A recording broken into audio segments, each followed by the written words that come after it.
Share natin mga ka-LG yung andito kaibahan ng may plastic mulch tsaka yung wala. Tingnan nyo, halos parehas tong araw na naitanim, pero yung naka plastic mulch di hamak na mas malago siya compared dito sa walang plastic mulch. Siguro kinulang to ng plastic mulch, kaya tinaniman na lang niya ng ganyan. So yung comparison is napakalayo. So maraming advantages ng may plastic mulch. Una, pag ganitong rainy season, hindi masyadong babad yung puno. Okay? Kasi nga nadadry niya. Mayroon siyang cover.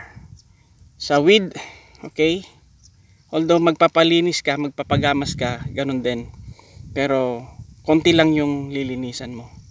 At the same time, yung efficient ng nutrients, hindi basta-basta nawawala pag naglagay ka dyan, nagkarga ka ng fertilizer or by drenching or sa basal. Okay, yun lang po. Sharing is caring. Happy farming.